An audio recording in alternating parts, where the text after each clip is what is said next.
તો આપણે મૂળ કથા સ્ત્રોત જોયો.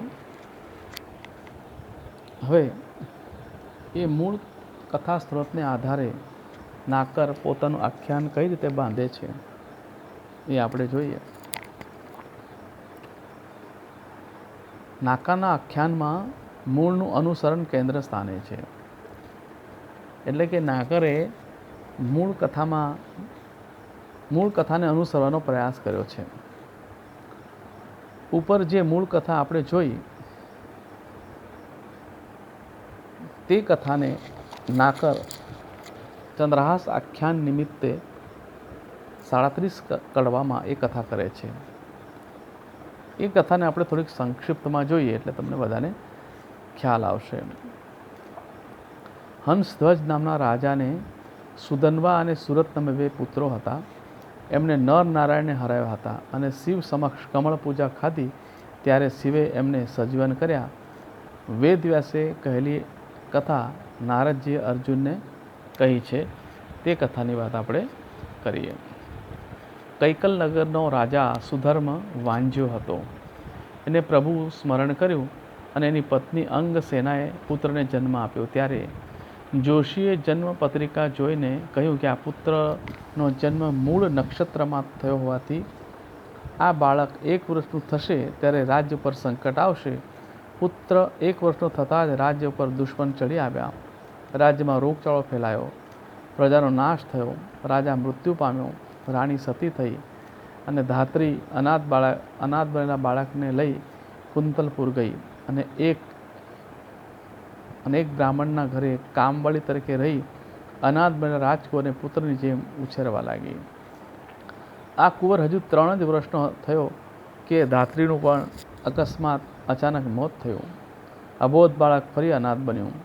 લોકોની દયા પર બાળકનો ઉછેર થયો અને એણે શેરીમાંથી અન્ય બાળકો સાથે રમતો હતો ત્યારે લક્ષ્મીનારાયણની મૂર્તિ મળી. એ મળતા જ અનાથ અબોધ બાળકની અવદશા બદલાવા લાગી ને ગામ લોકો એને અન્ન વસ્ત્ર પૂરા પાડવા લાગ્યા. એક વખત દુષ્ટબુદ્ધિ નામના પ્રધાનને ઘેર એક ઋષિ આવ્યા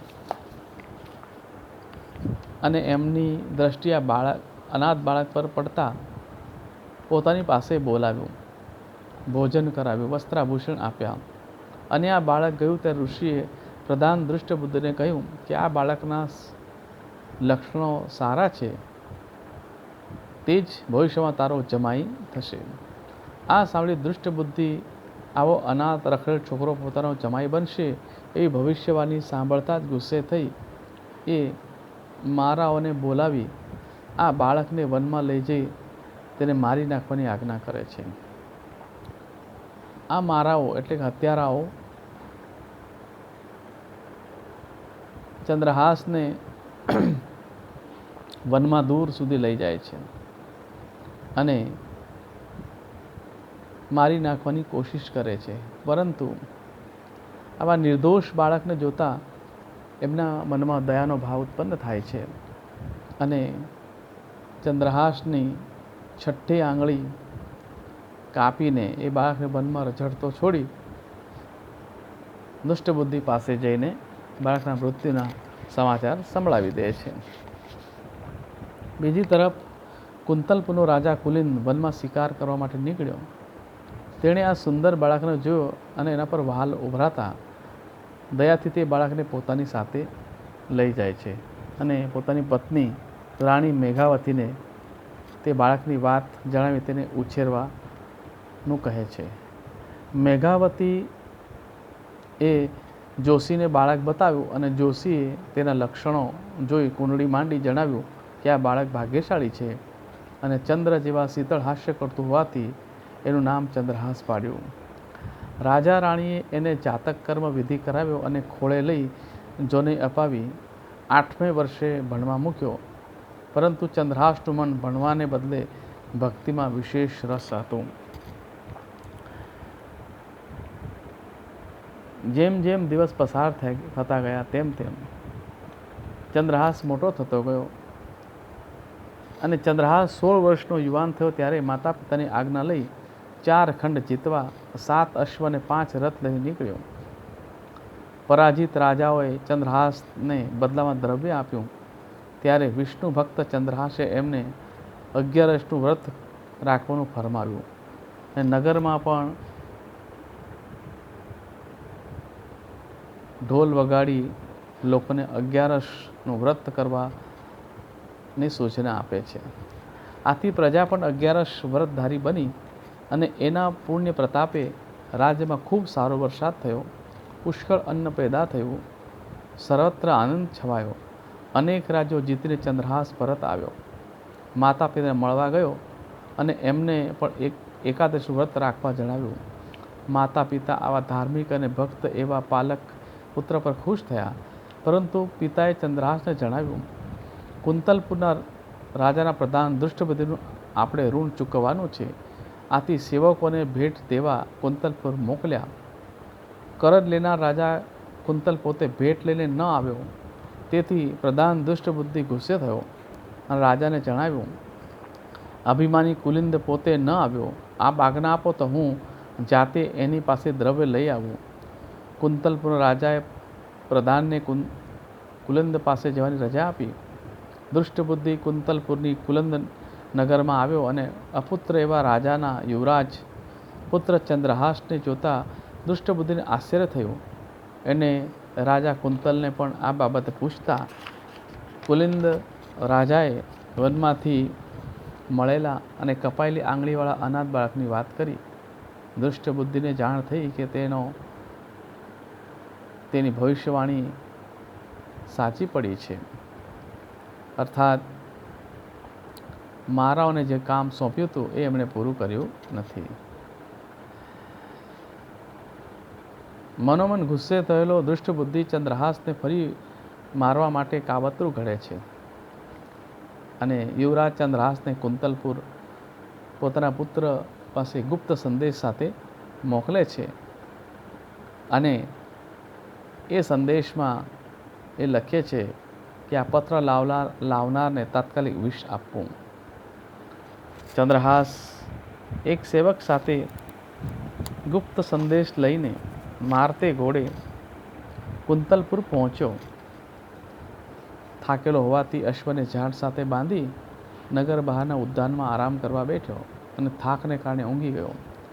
આ સમયે દુષ્ટબુદ્ધિની પુત્રી વિષયા અને રાજકુમારી ચંપક માલિની સરોવરમાં જળક્રીડા કરવા આવ્યા. સ્નાન કરી બહાર આવતા વિષયાએ સુંદર યુવાનને જોયો. એની ઊંઘમાં ખલેલ ન પડે એ રીતે ચંદ્રહાસ પાસે આવી એની ભેટમાં રહેલો ગુપ્ત સંદેશ હળવેકથી શેરવીને વાંચ્યો. પત્રમાં વિષ આપવાનું લખેલું જોતા વિષ પ્રધાનપુત્રી વિષયાએ વિચાર્યું કે પિતા આ યુવાનમાં લગ્ન પોતાની પુત્રી સાથે કરવા માંગે છે, પરંતુ ભૂલથી વિષયાને બદલે વિષ લખાયું છે. પિતાએ ઉતાવળમાં કરેલી ભૂલને સુધારવા વિષયાએ દેવદારના વૃક્ષના દૂધમાં પોતાના આંખનું કાજળ ઘોળી વિષની બાજુમાં યા ઉમેરી વિષનું વિષયા કર્યું અને ગુપ્ત સંદેશ યથાસ્થાને મૂકી દીધો. ચંદ્રહાસ જાગ્યો અને પ્રધાનના ઘેરે જઈ તેના પુત્ર મદનને મળી પિતાએ આપેલો ગુપ્ત સંદેશ એને આપ્યો. મદને સંદેશ વાંચી વિચાર્યું કે પિતાએ ચંદ્રહાસને જમાઈ તરીકે પસંદ કર્યો છે અને તેના તાબડતોબ લગ્ન વિષય સાથે કરવાનો આદેશ આપ્યો છે. આથી એણે ચંદ્રહાસના વિષયા જોડે ઘડિયા લગ્ન કરાવ્યા. આ સમયે ચંદ્રહાસના ઘાતના સમાચાર પાકા કરવા હરકાતો દુષ્ટબુદ્ધિ કુંતલપુર આવ્યો અને એણે જોયું તો પોતાના શત્રુ સાથે પોતાની પુત્રીના લગ્ન થઈ ગયા છે. એ જાણીને ધોવાપોવા થઈ ગયો અને પુત્રને ઠપકો આપી ચંદ્રહાસના ઘાતનું ત્રીજું કાવતરું કરી દેવીના મંદિરે તેડાવે છે. મંદિરમાં દર્શન કરવા જે કોઈ જાય ત્યાં એને હથિયારો મૂકી એને મારી નાખવાનું કાવતરું ઘડે છે અને ચંદ્રહાસને એ સમજાવે છે કે લગ્ન પછી અમારી આ ધાર્મિક વિધિ છે, અમારી કુળદેવી પાસે જઈ એની પૂજા કરવી આવશ્યક છે. એટલે ચંદ્રહાસને પૂજાનો થાળ આપી દુષ્ટ બુદ્ધિ દેવીના મંદિરો મોકલે છે, પરંતુ ત્યાં એવી સ્થિતિ નિર્માણ થાય છે કે કુંતલપુરના રાજા એ અરીસામાં જોયું તો પોતાનો ચહેરો દેખાવાને બદલે માત્ર ધડ દેખાયું. આથી રાજાએ ગાલવ ઋષિને બોલાવ્યા અને આવું વિચિત્ર બનાવ બનવાનું કારણ પૂછ્યું. તો ગાલવ ઋષિએ કહ્યું કે આવું વિપરીત પ્રતિબિંબ એ વાતનું સૂચન કરે છે કે આપણું મૃત્યુ 3 દિવસમાં થઈ જવાનું છે.